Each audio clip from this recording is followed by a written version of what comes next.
Belief in vampires is not just a Western tradition. In Eastern countries, people also believe in supernatural beings who feed on the blood of their victims. As you will see in the next few minutes, the Philippines is particularly rich in this type of folklore.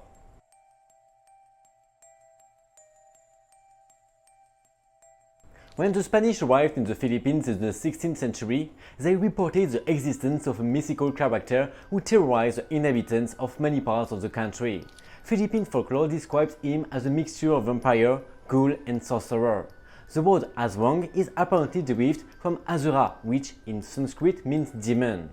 To describe an Aswang, it is a human-looking creature with wings and a ponytail. It is known to feed on fetuses and newborns, as well as on the flesh of the dead. The Aswang can transform itself into animals such as dogs or pigs to avoid detection. It is believed that the way to spot an Aswang is to place a boiled egg on the roof of a house. If the egg gives birth to a chick during the night, it means there is an Aswang nearby. But the legend doesn't specify one of the key points we are all wondering about. Is the chick demonic or not?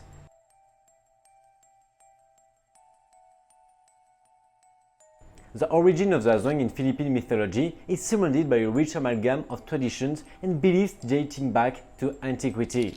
These beings are thought to have arisen from a combination of local and foreign cultural influences, fusing indigenous elements with mythologies from China and other Asian countries. Some theories suggest that the Aswang has their origins in the shamanic figures or ancient rituals of indigenous peoples, while others link them to the myths of the region's ancient animistic gods and spirits. In two words, this legend is a mix of many gods, other legends, and whatever else they heard at the time.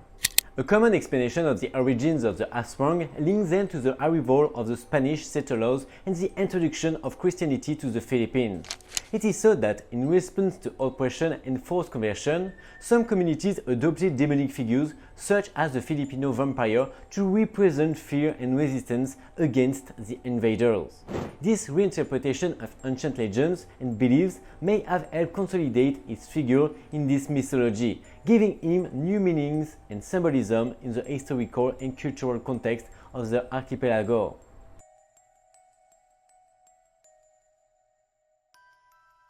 The Aswang are characterized by a series of traits and behaviors that make them unique supernatural beings.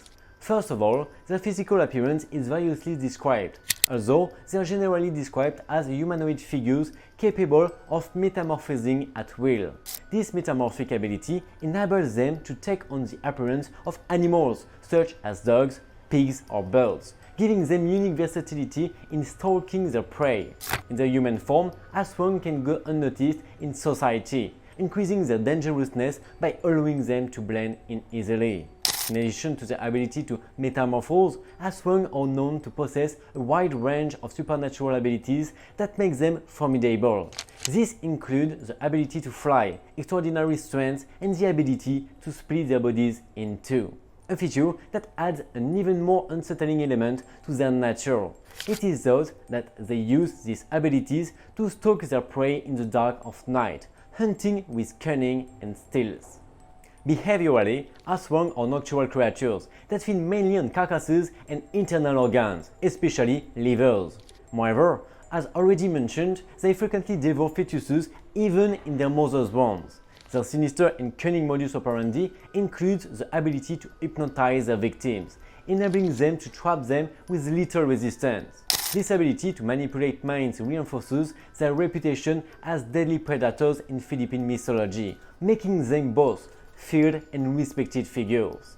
They also have several peculiarities, including the fact that unlike Western vampires, they are unaffected by sunlight. However, during the day, their supernatural powers are weakened and they behave like ordinary, shy and polite citizens. In fact, an Aswang could be your neighbor or friend without you even knowing it.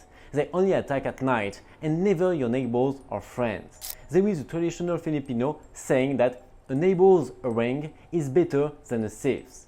The way I understand the saying is that a thief wouldn't steal from his neighbor, so it's better to be a neighbor of an Aswang, so he doesn't kill you.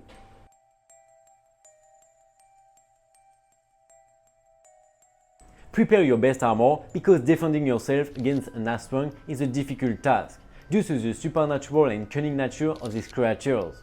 Although there are no guaranteed methods, popular tradition suggests several measures to protect against them. One of the most common strategies is to use objects and amulets considered sacred or blessed by local religious leaders, such as crosses, rosaries, or specific herbs and plants with protective properties. In addition, the presence of light and sound is thought to deter the Asang. Lighting candles, lamps, or bonfires, as well as making noise with bells or drums, can therefore help keep them away. Another popular method is to keep the house and surrounding area clean and tidy, as these demons are thought to avoid well-kept areas. However, given their powers of hypnosis and deception, caution and constant vigilance are essential to avoid falling prey to them. Finally, the best defense against these demons may lie in the unity and solidarity of the community, for it is together that it can offer protection and mutual support against these creatures of darkness.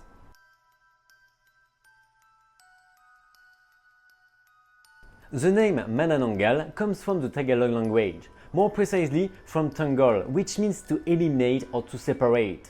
In the precise case of Manananggal, it means she who separates. And this is one of the particularities of this vampire, to attack its victims. It separates its body into two parts.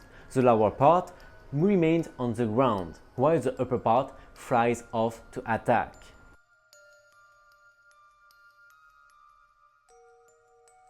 The Manananggal shares certain traits with European vampires but also possesses other characteristics that make it unique. A earth-breaking metamorphosis. One of Manananggal's most distinctive characteristics is her ability to undergo a terrifying metamorphosis. During the day, this being appears to be a normal woman. However, when night falls, the Manananggal undergoes a transformation that turns her into a terrifying entity. Her body splits in two, leaving her lower limbs behind while her membranous wings unfold, enabling her to fly in search of prey. Night flight. Unlike many vampires of world mythology, the Manananggal has a unique ability to fly. Its wings enable it to soar through the sky in search of defenseless victims. This ability contributes to the creature's stealthy, terrifying nature, allowing it to lie in wait from the sky before pouncing. It is attracted by children and pregnant women. Another feature of the Manananggal legend is that it shows a particular preference for the blood of children and pregnant women. This choice is linked to the belief that the young blood and vital energy of pregnant women are particularly nourishing and rejuvenating from the child. Has a keen sense of smell. To detect its prey, the Manananggal relies on its keen sense of smell. It is said to be able to track its victims by the scent of their blood over long distances. This characteristic adds an element of terror, as people can sense that they are being stalked before the creature reveals itself. Vulnerabilities and protection. Despite its ferocity, the Manananggal legend also contains information about its weaknesses. It is said that vinegar and certain sacred objects, such as crosses and amulets, can repel the Manananggal. In addition, some stories suggest that the sun can be fatal to the creature if it encounters it in its divided form at dawn. According to other theories, if the Manananggal is real, it is fought with the same means used to eliminate an ordinary European vampire. They harbor garlic, salt, and daggers. They are also fought with whip made from the tail of a certain species of manta ray. But to make it disappear for good, it is said that it is the best to wait until it separates its body into two halves and smears the lower half with salt, garlic, powder, or ashes. When the trunk and head return from their flight to join the lower half they left behind at the waist, they won't be able to do so, and the Manananggal will die irretrievably as soon as the first ray of sun rises. I hope you enjoyed this video, and in any case see you next Friday on this same channel. Bye bye!